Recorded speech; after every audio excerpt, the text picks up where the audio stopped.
नमस्कार साथियों आज टी2 की हमारी ये 8वीं वीडियो है। तो चलते हैं क्वेश्चन की ओर।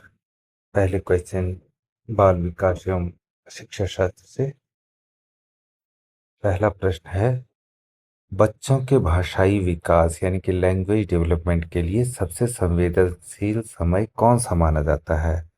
तो ऑप्शन आपके सामने है, मध्य बाल्यावस्था, बी है वयस्कता, और सी है प्रारंभिक बचपन का समय, और डी है जन्म पूर्व का समय। है ना? तो भाषाई विकास में सबसे संवेदनशील समय पूछ रहा है साथियों।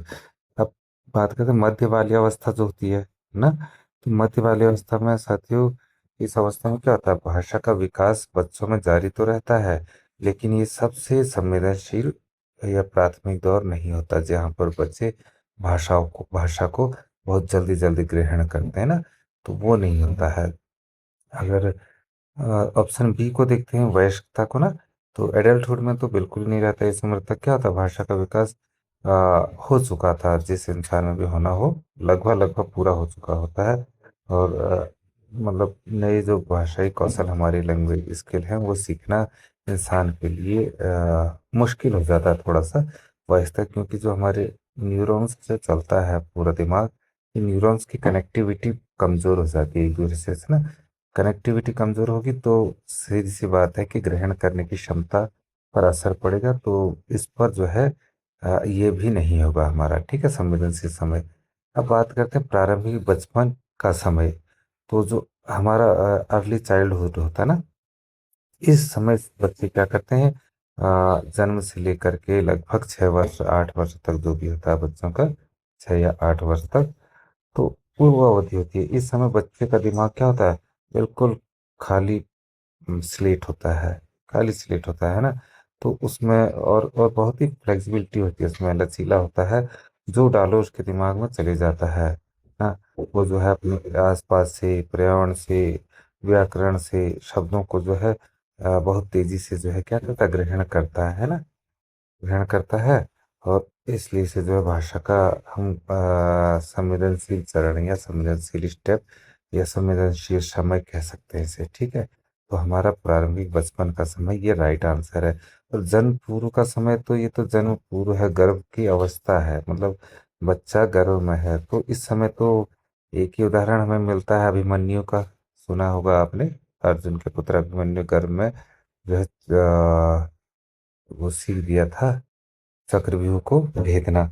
तो कंडीशन यह है कि उसमें भी होता है, बच्चा कुछ समय गर्भ में ध्वनियों को तो सुन सकता है, लेकिन जो है उसमें जो है सक्रिय जो भाषाई विकास शुरू नहीं हो पाता है, ठीक है। तो हमारा ऑप्शन सी ही राइट आंसर है। चलते हैं नेक्स्ट क्वेश्चन की ओर। 140 से अधिक बुद्धि लब्धि वाले बालकों को किस श्रेणी में रखा जाता है ना? तो साथ ही क्या था कि जो हमारा ये उसने लुईस टर्मन ने जो है हमें एक बुद्धिमत्ता मापने का एक टूल दिया था ना। I Q is equal to क्या, I Q is equal to MA/RA × 100, मतलब mental age upon real age into 100 किया था। तो इसके अनुसार उसने जो है एक एक लेवल बनाया है ना। तो वो लेवल में क्या है कि उस लेवल में सब 140 जो है, ये 140, ये जो है सबसे अधिक है। क्या है, सबसे अधिक। और जिसका लेवल, जिस बच्चे का 140 या उससे अधिक चले जाता है, वो कहलाते हैं प्रतिभाशाली बालक, प्रतिभाशाली, जीनियस जिसे कहते हैं, ठीक है, प्रतिभाशाली बच्चे। तो ऐसे बच्चों का 140 या उससे अधिक रहता है। अब इससे पूछा भी सवाल गया, 140 से अधिक बुद्धि लब्धि वाले बालों को किस श्रेणी में रखा जाता है? तो हमने बात कर ली उसमें कि इसे जो है रखा जाता है प्रतिभाशाली बच्चों में। किसमें? प्रतिभाशाली बच्चों में, ठीक है। तो अब अगर मंदबुद्धि की बात करें हम, तो मंदबुद्धि कहाँ से रखा जाता है साथियों? ये जो है 70 से जब कम होता है, 70 से कम स्केल पर, जब बुद्धि IQ स्केल जो होती है उस पर 70 से कम होता है, तो ये मंद बुद्धि कहलाता है। और सामान्य बुद्धि मैंने पहली वीडियो में भी आपको बताया था, 90 से 109 तक का जो लेवल होता है वो सामान्य बुद्धि के लिए, जो एवरेज इंटेलिजेंस वाले बच्चे होते हैं उनका होता है। और बाकी रह गया पिछड़ा बालक। पिछड़ा बालक की कंडीशन अलग है साथियों ना। पिछड़ा बालक किस कारण पिछड़ा है, इससे इस पर डिपेंड करता है कि वो किस कारण मतलब अपनी आयु के बच्चों से पिछड़ा है। और वो अगर वो कारण का निवारण हो जाता है तो उसके बाद ही जो है ये जो हमारा आईक्यू का स्केल है उस पर कार्य करेगा, है ना। तो यह है। तो हमारा जो 140 वाला है वो प्रतिभाशाली बालक है। निकलते हैं नेक्स्ट क्वेश्चन पर। एडीएचडी का पूर्ण रूप क्या है जो बच्चों में ध्यान केंद्रित करने की कमी और अति सक्रियता पैदा करता है। तो जो एडीएचडी है साथी, एडीएचडी इसका जो पूर्ण रूप है वह है attention deficit hyper activity disorder. ठीक है। तो मतलब क्या है, यही attention deficit hyper activity disorder.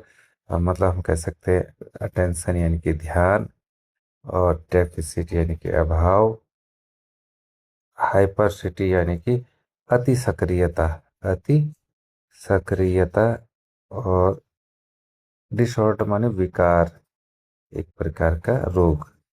ये हो गया। तो पूर्ण क्या हो गया, ध्यान, मतलब अटेंशन ध्यान हो गया। उसके बाद क्या हो गया, डेफिसिट। तो डेफिसिट का हो गया अभाव, है ना। ध्यान अभाव अतिशिक्षता विकार कहा जाता है इसे। ठीक है। तो ये जो है बच्चों में मतलब ध्यान केंद्रित करने की कमी और जो अति सक्रियता है उसको बिना सोचे मतलब बिना सोचे समझे काम करने की जो आदत होती है उसे पैदा करता है।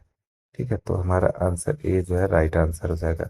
नेक्स्ट क्वेश्चन है साथियों, पावलोव के शास्त्रीय अनुबंधन प्रयोग में भोजन को देखकर कुत्ते के मुंह में लार का आना किस प्रकार की अनुक्रिया है। तो आपने पावलोव के सिद्धांत बीएड के दौरान पढ़े होंगे साथियों ना, कि जो है क्या क्या थे करके। तो पावलोव में क्या था कि जो है क्या, भोजन, भोजन की बात हो रही है, भोजन। तो भोजन जो है एक स्वाभाविक उद्दीपक है ना, क्या है, स्वाभाविक उद्दीपक है साथियों। और इसके लिए किसी मतलब ट्रेनिंग की जरूरत नहीं होती है। ट्रेनिंग की जरूरत नहीं होती कि भोजन मिलेगा, भोजन के अकॉर्डिंग ट्रेनिंग होगी। तो जो लार आती है, सलाइवा जो है ना, लार आना भोजन को देखकर, वो एक क्या है, प्राकृतिक और मतलब आपकी जन्मजात प्रक्रिया है, क्या है, मतलब लार आना एक स्वाभाविक और प्राकृतिक प्रक्रिया है। तो इसलिए इसे हम क्या कह सकते हैं, इसलिए हम इसे कह सकते हैं स्वाभाविक अनुक्रिया। कौन सी, स्वाभाविक अनुक्रिया, यूसीआर ना। यूसीआर मतलब अनकंडीशनल रिस्पॉन्स जो होते हैं वो होता है। तो अब अगर बात करते हैं हम अनुबंधित अनुक्रिया की, इस क्रिया में जो है ट्रेनिंग दी जाती है। इस ट्रेनिंग नहीं मतलब मतलब जो है कोई चीज ऐसी जो उद्दीपक का काम करे वो होती है। ठीक है। अब जैसे जो है कुत्ता बंधा है, यहाँ कुत्ता बंधा है, ठीक है। और यहाँ पर कहीं पर ये आदमी जो है घंटी बजा रहा है, ठीक है, टन टन करके घंटी बजा रहा है। तो घंटी बजा रहा है, तो अब ये कुत्ते ने सुना, देखा नहीं है, केवल सुना इस घंटी को। और उसे पता है कि घंटी की आवाज के साथ उसका मतलब जो है अब उसे खाना मिलेगा। ठीक है। तो जो है ये अनुबंधित उद्दीपक हो गया। कौन सा, अनुबंधित उद्दीपक ना, अनुक्रिया जो करता है। तो इसके अनुसार जो है ये क्रिया कर रहा है कुत्ता, लार इसके मुंह में आ रहा है। ठीक। तो लार किसको आ रहा है, घंटी की आवाज को सुनकर। और घंटी की आवाज को सुनकर क्यों आ रहा है, क्योंकि घंटी एक उद्दीपक का कार्य कर रही है। उसे पता है कि घंटी बजी है तो हमें अब खाना मिलेगा। ऐसे में देख लीजिए अब, मिड डे मील होता है, एमडीएम, ठीक है, एमडीएम होता है। तो घंटी बजती है तो बच्चों की भूख अपने आप जागृत होने लगती है। वो घंटी जो उद्दीपक का काम करती है कि हाफ डे हो गया, खाना बच्चे खाएंगे करके ना। तो इसे हम कह सकते हैं कौन सी, अनुबंधित अनुक्रिया। ठीक, जो जो है उद्दीपक का काम करती है इसमें घंटी, जिसमें और जिसमें स्वाभाविक नेचुरली जो है भूख लगती है और लार आती है। तो देख करके भोजन को, तो वो हो जाती है हमारी स्वाभाविक अनुक्रिया। ठीक है। और बाकी जो है कृत्रिम अनुक्रिया भी अनुबंधित अनुक्रिया ही है। कृत्रिम मतलब आर्टिफिशियल जो वो किया गया है, क्या नाम कहते हैं, रिस्पॉन्स किया गया है। और बाकी तटस्थ अनुक्रिया के लिए तो बताया ही नहीं गया है। ठीक है। तो हमारा जो है आंसर इसका भोजन को देखकर स्वभाव अनुक्रिया सही हो जाएगा। चलते हैं नेक्स्ट क्वेश्चन में। राष्ट्रीय पाठ्यचर्या की रूपरेखा अर्थात एनसीएफ 2005 का मुख्य मार्गदर्शक सूत्र या नारा क्या है ना। तो साथियों, जो हमारी राष्ट्रीय पाठ्यचर्या की रूपरेखा है ना, एनसीएफ 2005 जो है नेशनल करिकुलम फ्रेमवर्क, तो इसका मुख्य उद्देश्य है कि बच्चों के स्कूली जीवन को उनके बाहरी जीवन से जोड़ना, स्कूली जीवन को उनके बाहरी जीवन से जोड़ देना। ठीक है, मतलब रिलेट कर देना, जो स्कूल में सीख रहे हैं उसको बाहरी जीवन से में यूज करना, यही जो है उसका मुख्य उद्देश्य है। तो जो ये नारा दिया था, ये यशपाल समिति ने किया दिया था। ठीक है, यशपाल कमेटी जो बैठी थी, यशपाल कमेटी, तो उसने जो है ये नारा दिया था। ठीक है, तो जिसका लक्ष्य क्या था कि रटने की प्रणाली को खत्म कर देना। ठीक, तो रटने वाली प्रणाली, इस इस रटने की प्रणाली को खत्म करना और पढ़ाई को जो है स्ट्रेस फ्री करना, मतलब तनाव मुक्त करना। ठीक है, तो यहाँ पर हमारा ऑप्शन जो निकल रहा है, कठिन परीक्षा उत्तम छात्र गलत हो रहा है, शिक्षा बिना बोझ के, ठीक है, और केवल पाठ्य पुस्तक आधारित ज्ञान ये गलत हो गया है, अंग्रेजी माध्यम अनिवार्य ये गलत हो गया। तो हमने जो बात की थी कि क्या नाम कहते हैं उसका, रटन प्रणाली को खत्म करना और उसको बाहरी जीवन से जोड़ना, शिक्षा बिना बोझ के होश बच्चे के लिए, ये इसका सबसे सटीक जो है उत्तर है साथियों। तो option B is the right answer.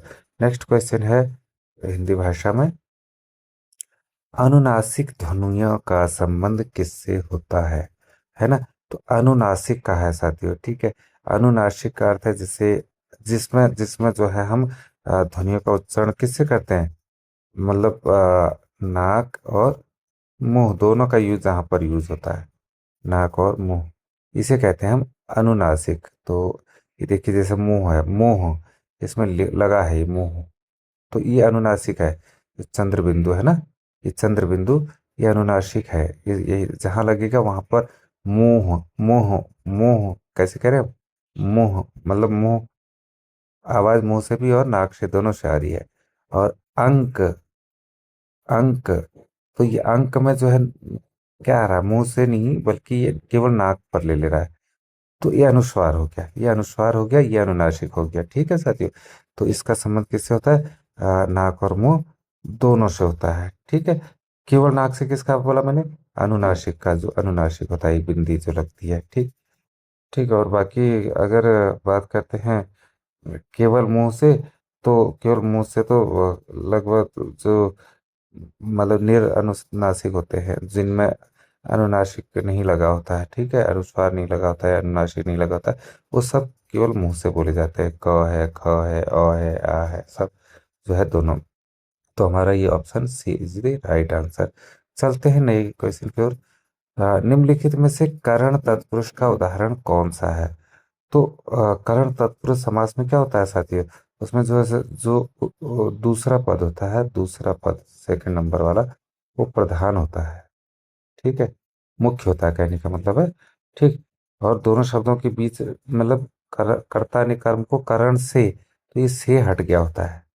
जो है विभक्ति चिन्ह होता है, वो हट जाता है यहाँ, इसका लोप हो जाता है। ठीक है, तो अब है क्या, राजपुत्र, राजा से पुत्र तो हम कहते नहीं है, राजा का पुत्र कहते हैं, ये तो अपने आप ही गलत हो गया ना। तो का तो आता ही नहीं करण तत्पुरुष में। रेखांकित, रेखा से अंकित, रेखा से अंकित हुआ इसका अर्थ। तो देखो से आ रहा है यहाँ पर, रेखा से आ रहा है, तो इसका मतलब हमारा सही उत्तर क्या हो रहा है, रेखांकित। ठीक है, अब अब रोग मुक्त है, अब रोग मुक्त तो ये भी आ रहा है, रोग से मुक्त, रोग से मुक्त, लेकिन इसमें एक कंडीशन हो रही है साथियों। पहले में रेखांकित, रेखा से अंकित, रेखा से अंकित ये आ रहा है, और दूसरे में जो है रोग से मुक्त आ रहा है, तो दोनों में ये से आ रहा है। ठीक है, दोनों में क्या आ रहा है, से, बट एक कंडीशन है कि रेखा से अंकित में जुड़ाव हो रहा है, इसमें जोड़ने की प्रक्रिया चल रही है, और रोग से मुक्त में अलग हो रहा है, रोग जो है शरीर से मुक्त हो रहा है, अलग हो रहा है, यानी कि बीमारी से कोई इंसान मुक्त हो रहा है। तो इसमें अपादान कारक लग रहा है, अलग होने में ना, कर्ता ने कर्म को कर से वाला अपादान से अलग होने पर कहते हैं, तो अपादान कारक यहाँ पर यूज हो रहा है, ठीक है। तो ये हमारा जो है करण तत्पुरुष नहीं रहेगा, ठीक। रसोई घर, रसोई से घर तो होता ही नहीं, ठीक है, रसोई का घर होता है, का घर। तो ये भी हमारा गलत हो गया, तो सही उत्तर हो गया रेखांकित, राइट आंसर। चलते नेक्स्ट क्वेश्चन की ओर। मुख्य क्रिया के अर्थ को स्पष्ट और पूरा करने वाली क्रिया को क्या कहते हैं? तो सीधी सी बात है, सहायक क्रिया कहते हैं साथियों ना। मतलब ये लगाइए कि वह क्रिया जो मुख्य क्रिया के अर्थ को स्पष्ट और पूरा करती है उसे क्या कहते हैं हम? सहायक क्रिया कह देते हैं। कौन सी क्रिया? सहायक क्रिया। तो ऑप्शन ए तो हमारा राइट आंसर हो गया है ना। जैसे कि हम कहेंगे कि हमने कहा वह लिख, वह लिख रहा है, रहा है, अगर नहीं है ये रहना दूसरी सहायक क्रिया, तो जो है इसका कोई अस्तित्व लगता नहीं, कुछ अर्थ स्पष्ट नहीं होता, ठीक है। वह लिख, तो ये गलत हो जाएगा। और अब आते हैं हम जैसे नाम बोधक क्रिया। तो जब नाम बोधक क्रिया किसे क्या कहते हैं साथियों? जब संज्ञा या विशेषण के साथ क्रिया जोड़ने से जो शब्द बनता है उसको हम क्या कहते हैं? नाम बोधक क्रिया। जैसे कि आपका क्या हो जाएगा, हम कहेंगे गाड़ी चलाना, गाड़ी चलाना, चलाना क्रिया है, गाड़ी नाम है, नाम बोधक क्रिया, ठीक है। और क्या हो सकता है? घंटी बजाना, घंटी बजाना, ठीक। बजाना क्रिया है, वर्ब, ठीक। घंटी नाम है, तो ये नाम बोधक क्रिया होती है, समझ गए होंगे आप, ठीक है। और प्रेरणार्थक क्रिया कैसे कहते हैं? मतलब जहां पर कर्ता स्वयं कार्य न करके किसी और से काम करवाता है या काम करने की प्रेरणा देता है, उसे क्या कहते हैं हम? प्रेरणार्थक क्रिया। जैसे हमने कहा लिखवाना, क्या कहा? लिखवाना, लिखवाना, तो ये क्या आ गया? वाना आ रहा है, लिखवाना, करवाना, पढ़वाना, ठीक है। तो ये सब जो है प्रेरणा अर्थक क्रिया होती है। और पूर्वकालिक क्रिया क्या होती है? जब मुख्य क्रिया से पहले शुरू होकर मतलब जो क्रिया पहले ही समाप्त हो जाती है उसे क्या क्या कहते हैं? पूर्वकालिक क्रिया। पहली वीडियो में हम बात कर चुके हैं इस विषय में, है न? कि जो है पूर्वकालिक क्रिया किसे कहते हैं। जैसे कि हमने कहा कि वो वह पढ़कर, पढ़कर चला गया, लाइब्रेरी गया कोई बच्चा, हमने बोला वो पढ़कर चला गया, पढ़कर, कर आता है, ये जो कर आ रहा है उसके बाद जाना, चला गया। तो दो क्रियाएं हैं, एक क्रिया पढ़ना जो है पूरी हो चुकी है, पढ़ना क्रिया पूरी हो चुकी है, ठीक है, और समाप्त भी हो चुकी है, उसके बाद जो है ये जा रहा है। या वह खाकर सो गया, खाकर सो गया, खाना पहली क्रिया पूरी हो गई है, उसके बाद सोना क्रिया चल रही है, ठीक है, ठीक। तो ये हमारा पूर्वकालिक क्रिया का उदाहरण है। फिलहाल हमारा जो है सहायक क्रिया राइट आंसर है साथियों। नेक्स्ट क्वेश्चन है, दामिनी का सही पर्यायवाची शब्द कौन सा है? पर्यायवाची आपको अभ्यास करने पड़ेंगे साथियों कुछ एक, क्योंकि अभ्यास तो आपको ऑलरेडी है ही, बस एक बार रिफ्रेश करना पड़ेगा, रिवाइज करना पड़ेगा, ठीक है। क्योंकि काफी समय हो गया एग्जाम की तैयारी किसी ने भी नहीं की, खुद मैंने भी नहीं की है, पढ़ाते रह गए बच्चों को और सिलेबस पर ही ध्यान केंद्रित रहा। फिलहाल हमें जब टीटी की यहाँ पर बात हो रही तो टीटी की तैयारी करनी पड़ेगी। तो दामिनी का सही पर्यायवाची शब्द क्या होता है साथियों? इसका शब्द होता है बिजली। गाना सुना होगा आपने, दामिनी ओ मेरी दामिनी चांदनी है वो ऐसा। तो कुछ दामिनी वाला गीत भी है शायद। तो दामिनी अर्थ का अर्थ होता है साथियों बिजली, है ना। ऐसे ही वर्षा का कई पर्यायवाची होते हैं, जैसे ना बारिश होता है या बरसात, और वृष्टि, वृष्टि, पावर्स, कई चीज होते हैं, बादल का ही होता है, आपका जलज होता है ना। और उसके बाद क्या होता है? मेघ कहते हैं, पयोद कहते हैं, घन, घन कहते हैं, ठीक, ये हो जाता है। तो इस तरीके से बिजली के भी कई अर्थ होते हैं, ठीक है। विद्युत होता है, ठीक। और ये तड़ित होता है, उसके बाद चंचला कई से होते हैं, वायु हो गया, मेरा ही नाम अनिल हो गया, अनिल भी जो है हवा को ही कहते हैं ना। अनिल, पवन हो गया। तो ये सब इनके पर्यायवाची आपको देखने पड़ेंगे साथियों। फिलहाल सही उत्तर बिजली है। नया क्वेश्चन है, सच्ची देश सेवा से मनुष्य को सुख मिलता है, वाक्य में मुख्य उद्देश्य क्या है ना। तो जो हिंदी व्याकरण में साथियों जो वाक्य है उसको दो मुख्य भागों में भेजा मतलब बांटा गया है। दो मुख्य भागों में बांटा गया है। कौन कौन से होते हैं? तो एक तो होता है उद्देश्य, उद्देश्य होता है एक पार्ट, इसका उद्देश्य होता है। और दूसरा पार्ट होता है विधेय। क्या होता है? विधेय ना। अब जो है ये प्रश्न कर रहा है कि क्या मतलब सच्ची देश सेवा से मनुष्य को सुख मिलता है। तो अब देश सेवा क्या हो रहा है? देश सेवा क्या हो रहा है? विधेय है। देश सेवा, देश सेवा क्या है इसमें? उद्देश्य रहते हैं ना, उद्देश्य। देश सेवा उद्देश्य है। और विधेय में क्या आ रहा है? मनुष्य को सुख मिल रहा है, मनुष्य को सुख मिल रहा है। ठीक है। तो जो हमारा विषय मेन उद्देश्य है वो है देश सेवा करना। तो इसका ऑप्शन जो है ए राइट आंसर हो जाएगा। चलते हैं नेक्स्ट क्वेश्चन की ओर। English language. What is the passive voice of the chef cooked a delicious meal. तो जो शेफ है, जो कुक है, मतलब रसोइया है, उसने जो है स्वादिष्ट खाना बनाया है। तो इसको जो है तो पैसिव वॉइस में करना है, चेंज है ना। तो क्या होगा? A delicious meal is cooked by the chef. Chef द्वारा स्वादिष्ट भोजन पकाया गया है ना, या पकाया जाता है। A delicious meal is cooked by the chef. तो रसोइये द्वारा स्वादिष्ट भोजन पकाया जाता है।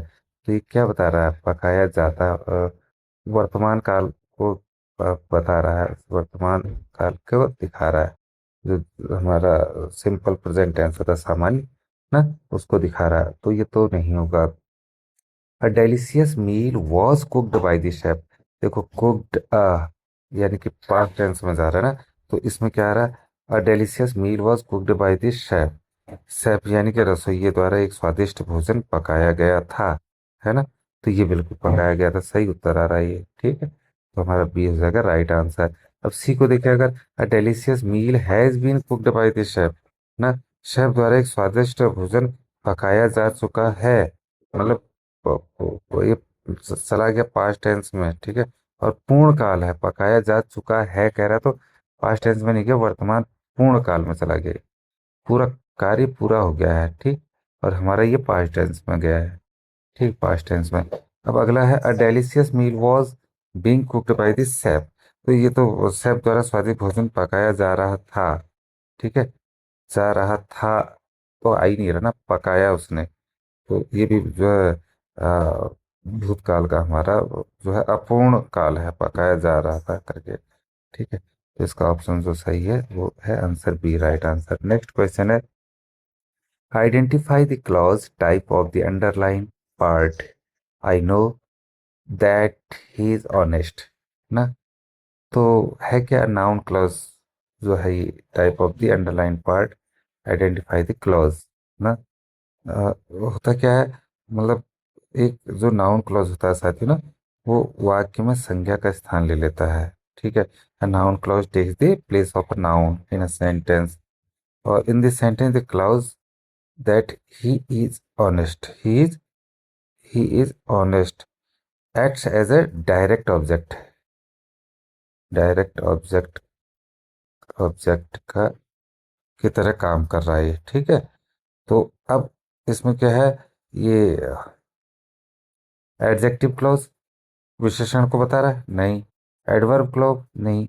नाउन क्लॉज को बता रहा है। ठीक है, आई know that he is honest. ठीक है, तो ये नाउन क्लॉज को बता रहा है। मतलब जो है क्या नाम कहते हैं, एक वह ईमानदार है, इस मतलब जानता है पहले से ना। तो सकर्मक क्रिया हो रही है ना। तो नाउन क्लॉज आ जाएगा। अगला है, what does the idiom a blessing is disguise means ना। तो क्या नाम कहते हैं, जो ये मुहावरा है हमारा, ये इडियम है जो, अ ब्लेसिंग इन डिस्ग्यूज मीन, तो इसका मतलब अ ब्लेसिंग इन डिस्ग्यूज, छिप कर आया हुआ आशीर्वाद, इसका अर्थ क्या हुआ, मतलब इसका तो अर्थ हो गया अ ब्लेसिंग इन डिस्ग्यूज माने छिप कर आया हुआ आशीर्वाद, ठीक। तो इससे मिलता, जो इससे मैच करेगा वो क्या होगा, पहला आ रहा हिडन मिस फॉर्च्यून ना, तो एक मतलब छिपी हुई मुसीबत, हम बात कर रहे हैं ब्लेसिंग की, तो ये तो होगा नहीं, ठीक है। A good thing, good thing अच्छी चीज, ठीक है। दैट शीम्ड जो कि दिखती है, बैड एट फर्स्ट शुरुआत में बुरी, एक एक अच्छी चीज जो शुरुआत में बुरी लगती है, बुरी दिखती है, वो, तो ये आ जाएगा यहाँ पर छिप कर, इसका राइट आंसर है बी ना। और अगर हम बात करें सी, क्या रिलीजियस ब्लेसिंग, तो रिलीजियस ब्लेसिंग धार्मिक आशीर्वाद, धार्मिक आशीर्वाद छिप कर नहीं हुआ। एन ऑब्वियस आपका मिस्टेक, तो साफ दिखने वाली जो गलती होती है उसको कहते हैं, ये तो सब गलत, option B is the right answer. Next question, what is the meaning of the idiom spill the beans, वैसा ही प्रश्न आ गया है, तो इसमें क्या है, स्पिल द बीन्स ना, इसका जो है मीनिंग क्या होता है, टू कुक फूड नहीं होता, to reveal a secret, to reveal a secret is the right answer, ठीक है। मतलब ऐसा कोई रहस्य जो गुप्त बात को उजागर करता है, कोई रहस्य जो गुप्त बात को उजागर करता है, वही टू रिवील अ सीक्रेट। और बाकी टू ड्रॉप थिंग एक्सीडेंटली, गलती से जो है उसका किसी चीज़ का गिर जाना, या टू वेस्ट मनी, या पैसे का धन का वेस्ट होना, ये सब अलग चीज़ें हैं। नेक्स्ट क्वेश्चन है, in the communicative language teaching, CLT कहते हैं अप्रोच, तो इस जो the primary focus is on, ठीक है।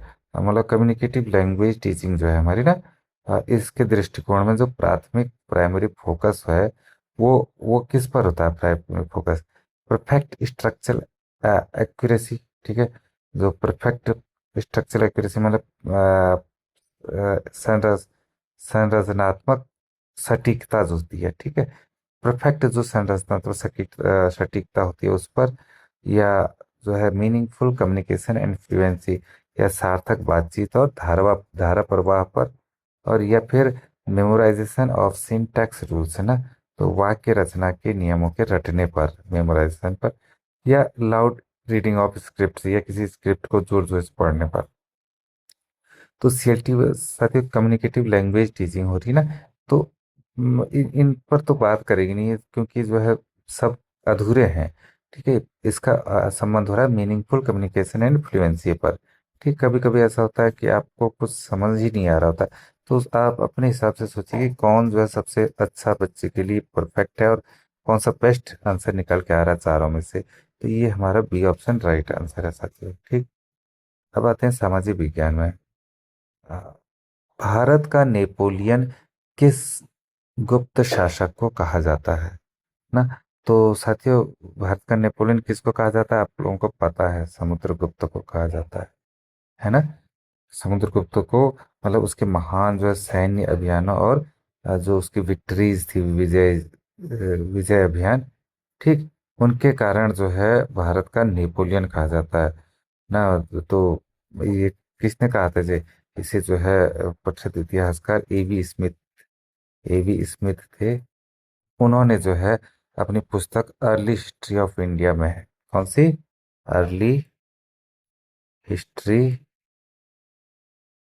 ऑफ इंडिया, इसमें जो है इन्होंने कहा है समुद्रगुप्त को भारत का नेपोलियन, ठीक है। तो समुद्रगुप्त की विजयों का उन्होंने उसमें बहुत वर्णन किया, विस्तृत वर्णन। और उनके दरबारी कवि जो हरिशेन थे, हरिशेन, समुद्र का गुप्त का दरबारी कवि कौन था, हरिशेन द्वारा रचित क्या है उनकी, एक प्रयाग प्रशस्ति, प्रयाग प्रशस्ति। तो प्रयाग प्रशस्ति में इसका उल्लेख है नेपोलियन के वीर गाथाओं का और विजयों का, ठीक है।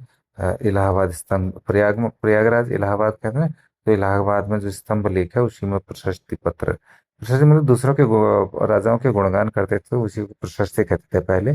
तो उनके जो ये आपका समुद्रगुप्त है, इनके जो दरबारी कवि थे हरिशेन, उन्होंने अपनी प्रशस्ति में, इनके प्रशस्ति में लिखा था इनकी विजय गाथाओं के बारे में। नेक्स्ट क्वेश्चन इसका जो सही उत्तर आ गया समुद्रगुप्त आ गया।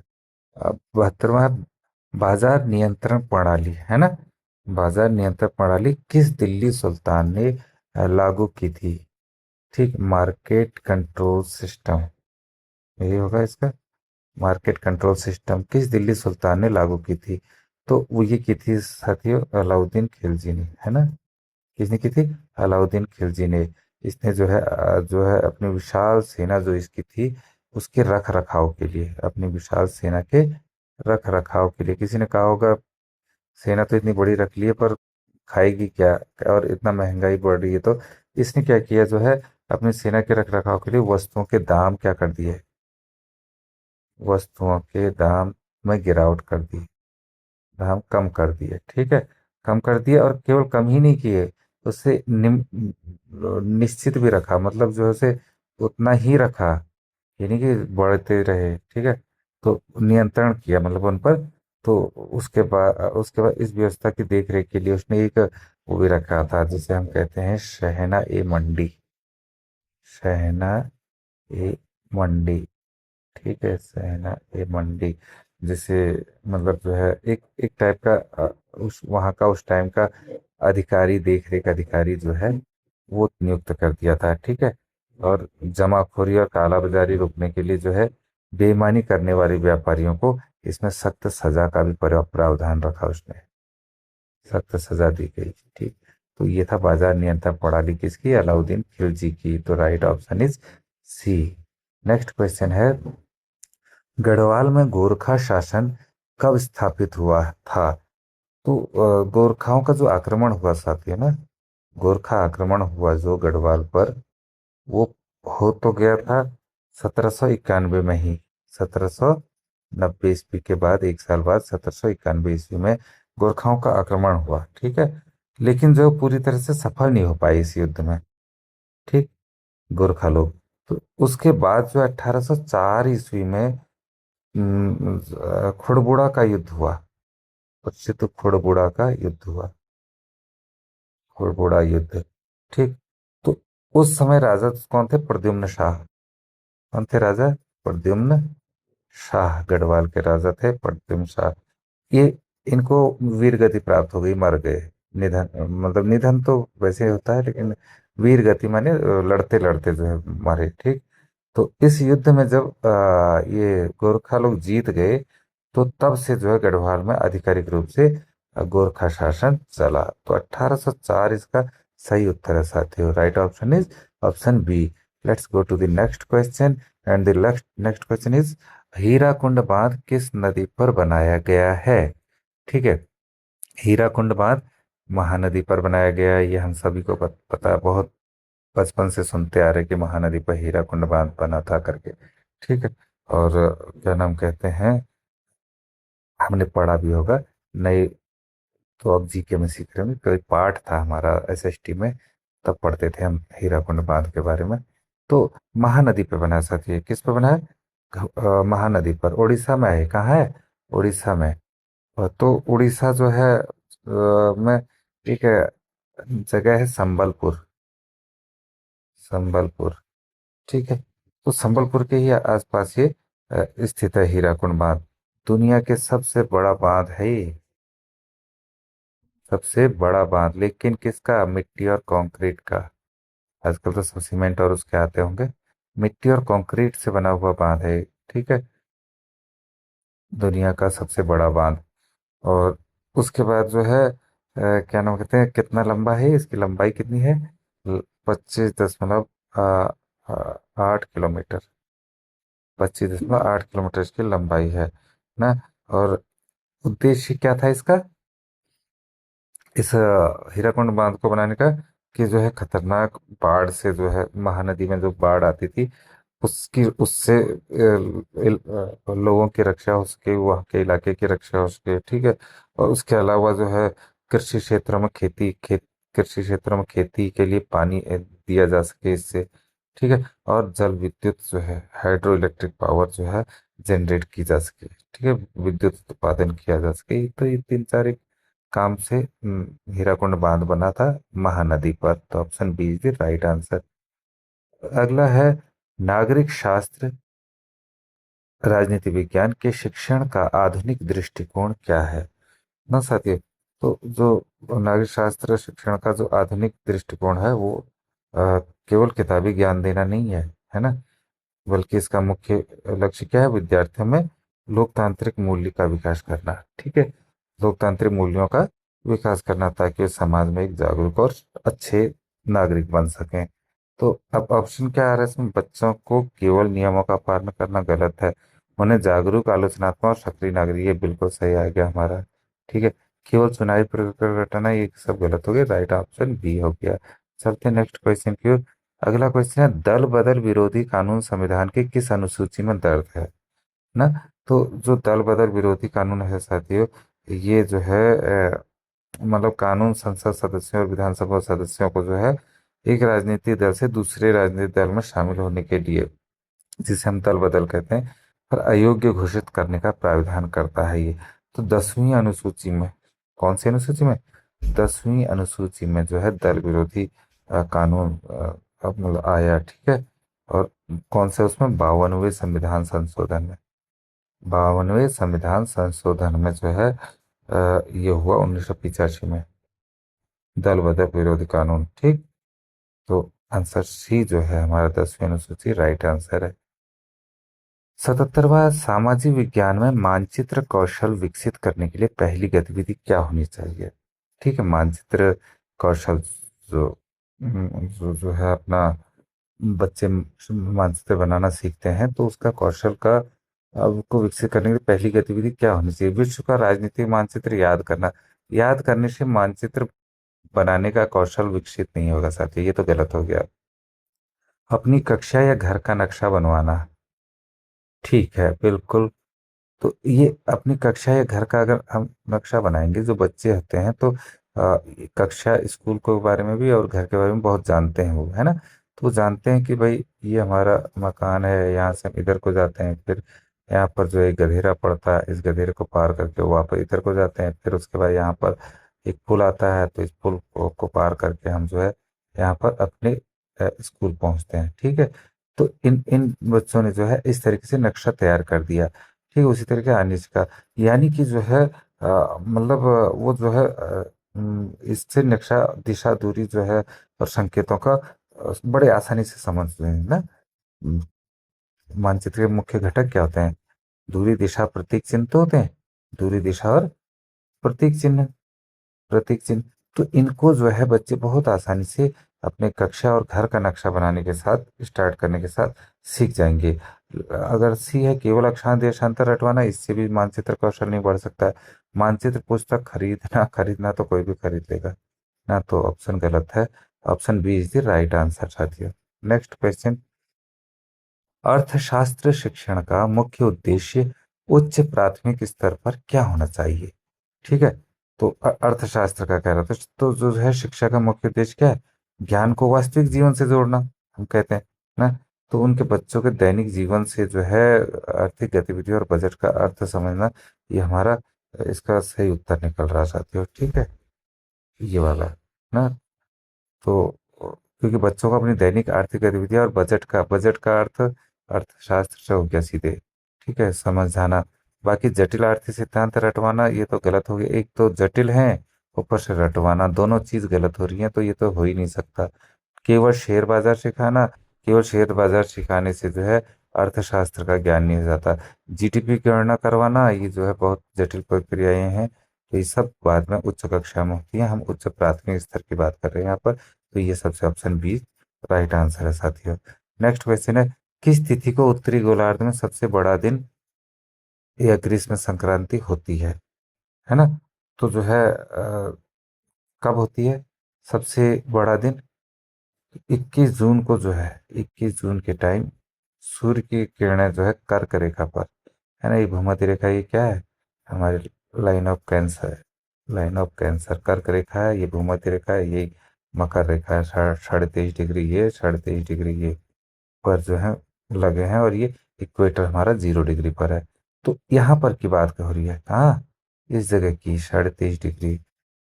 तो इस पर जो है उत्तरी गोलार्ध में सबसे बड़ा दिन कब होता है ना? तो जब सूर्य की किरणें जो होती हैं, मैंने बताया आपको, ये भूमध्य रेखा है हमारी और ये कर्क रेखा है, ठीक है? तो इस रेखा पर, ठीक, इस पर सीधी पड़ने लगती हैं जब सूर्य की किरणें जब सीधी पड़ती हैं, तो उत्तरी गोलार्ध में क्या होता है, ये दिन सबसे बड़ा लंबा दिन हो जाता है। कौन सा? लंबा दिन हो जाता है। और रात यहाँ सबसे छोटी हो जाती है। कब? 21 जून को। कब? 21 जून को। तो ऑप्शन हो गया हमारा राइट, 21 जून। ठीक है। अगर बात करते हैं हम 21 मार्च की, तो इस दिन जो है रात और दिन बराबर होते हैं। दिन भी बराबर, रात भी बराबर, ठीक है। तो रात दिन बराबर होते हैं। अगर 23 सितंबर की बात करें, तो इस दिन भी जो है दिन और रात क्या हो जाते हैं, बराबर। मतलब जो है कब कब, आपका 21 मार्च और 23 सितंबर, ठीक है। क्योंकि घड़ी भी जब दो बार, एक बार मतलब 24 घंटे में 2 बार 12 बजाती है, हर चीज को 2 बार बजाती है ना घड़ी। वो उसी तरीके से 21 मार्च और 23 सितंबर 2 बार पृथ्वी जब घूमती है, तो उसके कारण जो है दिन और रात 2 बार बराबर होते हैं, ठीक है। और 22 दिसंबर को क्या होता है, 22 दिसंबर को जो है उत्तरी गोलार्ध में सबसे छोटा दिन और सबसे लंबी रात हो जाती है। सबसे छोटा दिन हो जाता है इस दिन, और सबसे लंबी रात हो जाती है, लंबी। इसी का उल्टा हो जाता है, 21 जून का उल्टा हो जाता है, इसका उल्टा भी विपरीत हो जाता है, ठीक है। जो 21 जून को होता है उसका उल्टा हो जाता है 22 दिसंबर को। तो हमारा पूछा गया है सबसे बड़ा दिन, तो सबसे बड़ा दिन तो 21 जून को। सबसे छोटा दिन पूछा होता तो 22 दिसंबर को। सबसे छोटी रात पूछी होती तो 21 जून आ जाता। लंबी रात होती तो 22 दिसंबर आ जाता। तो दिन और रात बराबर होते तो ये दोनों ऑप्शन थे, तो नीचे लिखा होता ए और सी दोनों करके। तो राइट आंसर 21 जून है।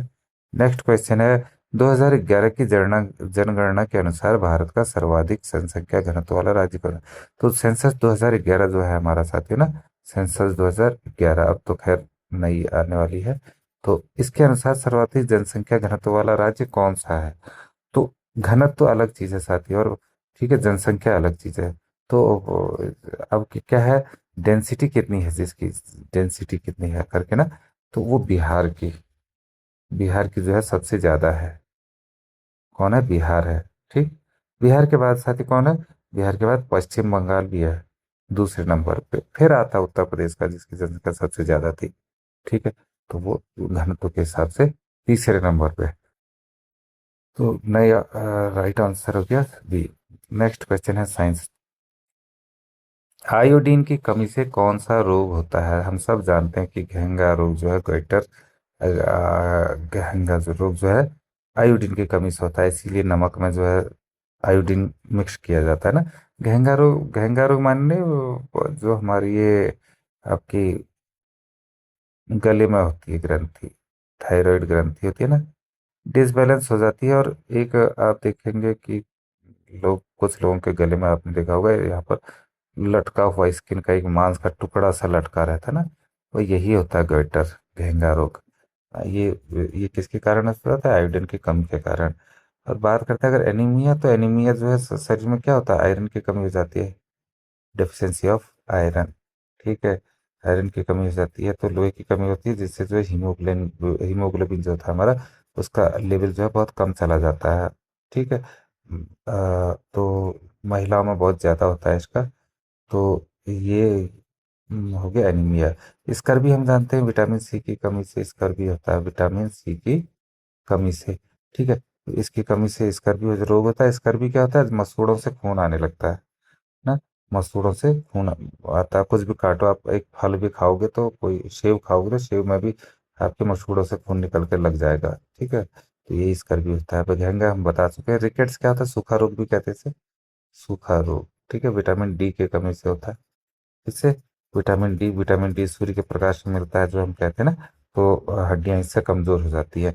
फिलहाल हमारा ऑप्शन जो है आयोडीन की कमी से था, तो आयोडीन की कमी से कौन सा था? घेंगा रोग, राइट आंसर। नेक्स्ट क्वेश्चन साथियों, केंचुए अपनी श्वसन की प्रक्रिया किस अंग द्वारा करते हैं? रेस्पिरेटरी सिस्टम क्या होता है केंचुओं में ना, जो अर्थवॉर्म होते हैं हमारे, तो उसमें क्या होता है? फेफड़े तो होते ही नहीं है, गिल्स भी नहीं होते इनमें, श्वास यंत्र नहीं होते, त्वचा जो है मॉइस्ट स्किन जो है, ये राइट आंसर है साथी इसका। ठीक है, तो कैसे जो है अपनी जो है ये मॉइस्ट एंड, मॉइस्ट माने मतलब जिससे श्लेष्म निकलता है, एक प्रकार का चिपचिपा पदार्थ है ना, उसको कहते हैं मॉइस्ट। तो उस और नमी वाली जगह पे तभी रहते हैं ये।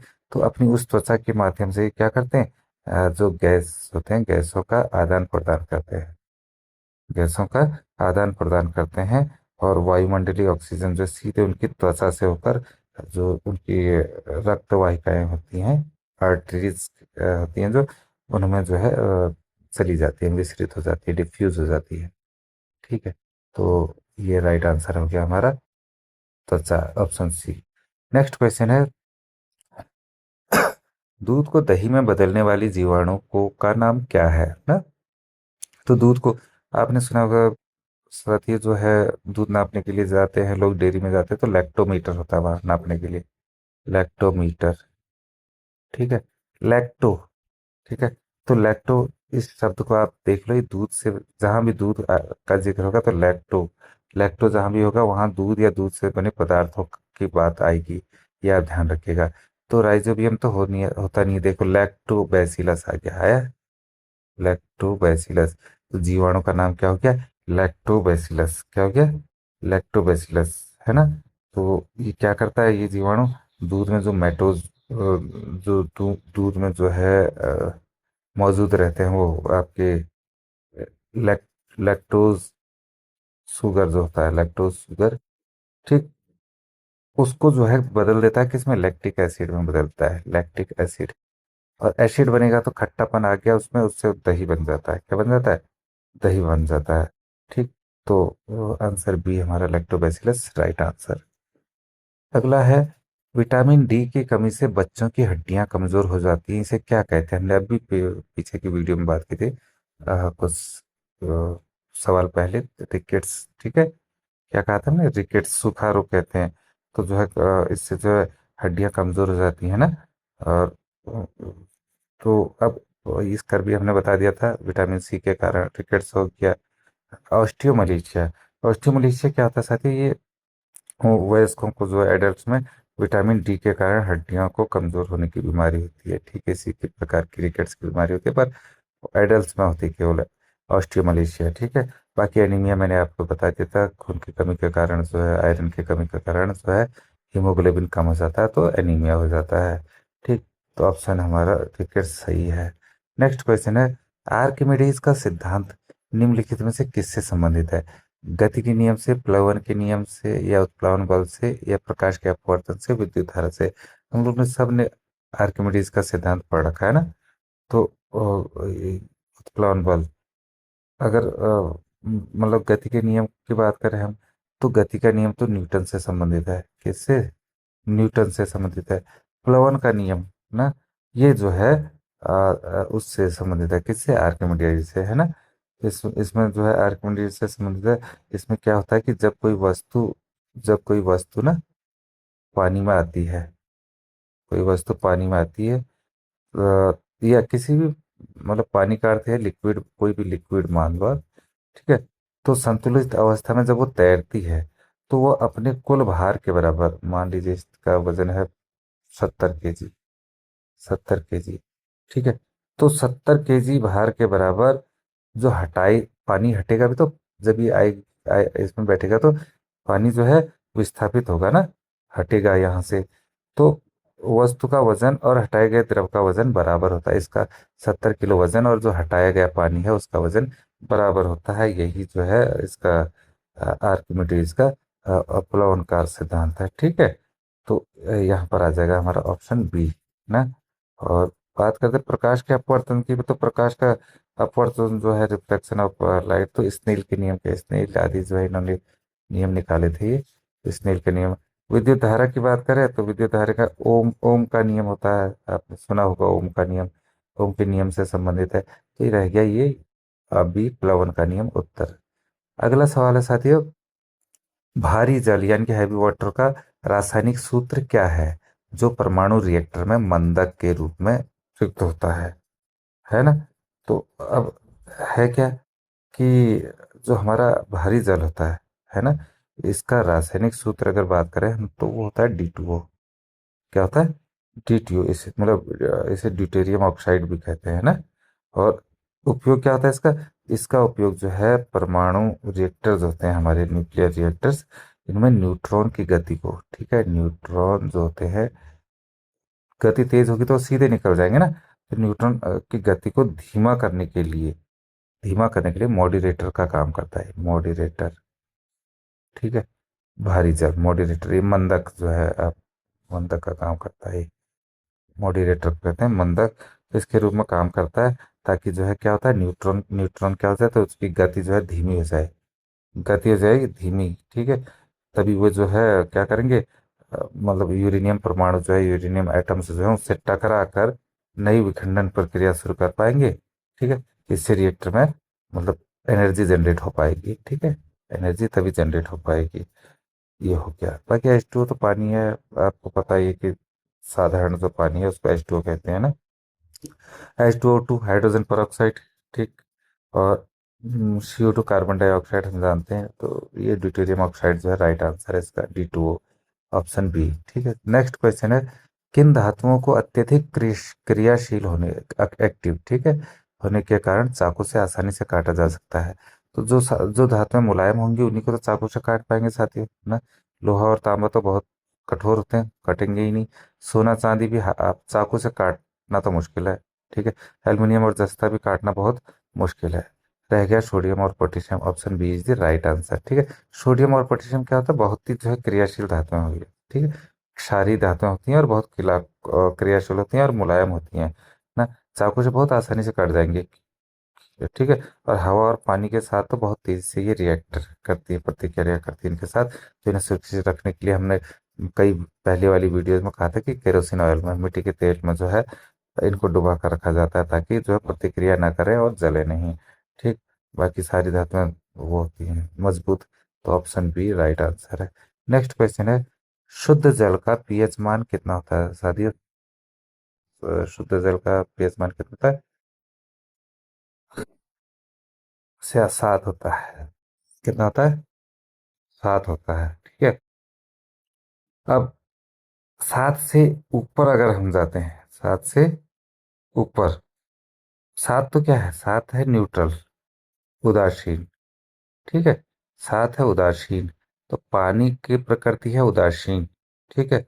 और 7 से अगर हम ऊपर जाते हैं तो इस ये जो है एल्केलाइन में बदलने लगता है, मतलब सारी हो जाता है, क्षार बनने लगता है। ठीक है। बेस जिसे कहते हैं, बेस।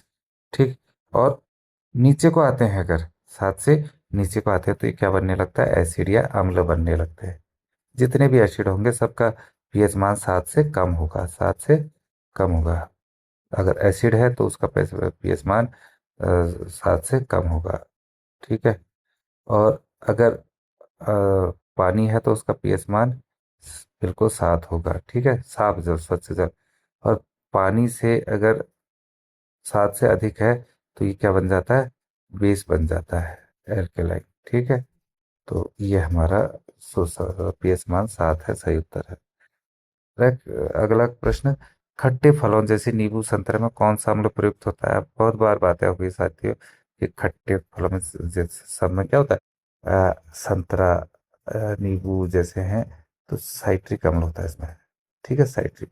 अगर वो कभी अंगूर की बात आती है, इमली की बात आती है ना, अंगूर या इमली, तब थोड़ा सा अलग है, इसमें साइट्रिक एसिड नहीं होता, इसमें टार्टरिक एसिड होता है। टार्टरिक अम्ल, टार्टरिक, टार्टरिक अम्ल प्रयोग होता है। वो भी खट्टे होते हैं लेकिन टार्टरिक अम्ल के कारण। ठीक। तो बाकी एसिटिक एसिड जो कहते हैं, जो हमने बात की थी एक बार, विनेगर की, सिरका जो होता है ना, उसमें पाया जाता है एसिटिक अम्ल, सड़ने नहीं देता है। सब्जियों में, अचार में, इन सब में एसिटिक एसिड पड़ता है ताकि वो सड़े नहीं। बाकी ऑक्जेलिक एसिड जो है, ऑक्जेलिक एसिड ये जो है टमाटर और पालक जैसी सब्जियों में पाया जाता है, ऑक्जेलिक एसिड। ठीक।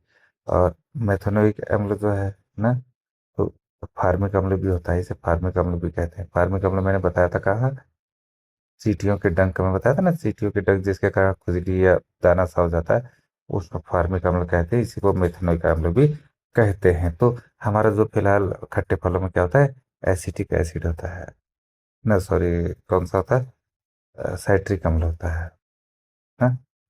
ये हो गया ऑप्शन हमारा B right answer. Next question है, निकट दृष्टि दोष या मायोपिया को दूर करने के लिए किस लेंस का उपयोग किया जाता है? तो मायोपिया क्या है साथियों, मतलब इस ये निकट दृष्टि दोष से पीड़ित जो व्यक्ति होता है उसे पास की वस्तुओं को तो साफ साफ देख लेता है, पास की वस्तुओं को साफ साफ देख लेता है। ये ध्यान रखिएगा, निकट दृष्टि दोष उल्टा होता है इसमें। निकट दृष्टि दोष का मतलब प्रॉब्लम दूर की दृष्टि में है, दूर दृष्टि दोष वाला मतलब ये दूर दृष्टि, इसका मतलब प्रॉब्लम नजदीक की, नजदीक देखने में है। और ये निकट दृष्टि दोष में प्रॉब्लम दूर देखने में है। इस पर कंफ्यूज हो जाते हैं अक्सर जो आर्ट्स स्ट्रीम से साथी हमारे पढ़ते हैं, तो उन वो कंफ्यूज हो जाते हैं, साइंस वालों को तो पता रहता है। तो ये ध्यान रखिएगा, ठीक है। तो निकट दृष्टि दोष है तो इसका मतलब दूर की नजर कमजोर है, ठीक है, दूर की नजर कमजोर है, ठीक। दूर की नजर कमजोर मतलब धुंधला देख सकता है उसे। तो दूर के वस्तु को जो है रेटिना पर सामने बनता है, इस कारण से वो धुंधला दिखता है। तो जो प्रकाश के किरणों को फैला करके ठीक रेटिना पर केंद्रित करने के लिए जो लेंस का प्रयोग होता है, वो लेंस होता है आपका अवतल लेंस। कौन सा? अवतल लेंस, ठीक है। अवतल लेंस का प्रयोग होता है, जिसे कॉनकेव लेंस कहते हैं। और उसके लिए उत्तल लेंस होता है, दूर के नजदीक के लिए, ठीक है। मतलब दृष्टि दोष दूर दृष्टि दोष के लिए। और इसमें इसमें होता है आपका अवतल लेंस का प्रयोग निकट दृष्टि दोष के लिए। तो option B is the right answer.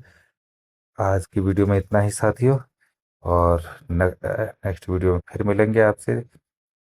हाँ, लेकिन आपसे फिर से एक पुनः अनुरोध है कि जिन साथी ने अभी तक सब्सक्राइब नहीं किया है चैनल को, कृपया सब्सक्राइब कर लें और जितना हो सके इसे शेयर करें, ताकि अधिकाधिक साथी इस वीडियो से लाभान्वित भी हो सके, है ना।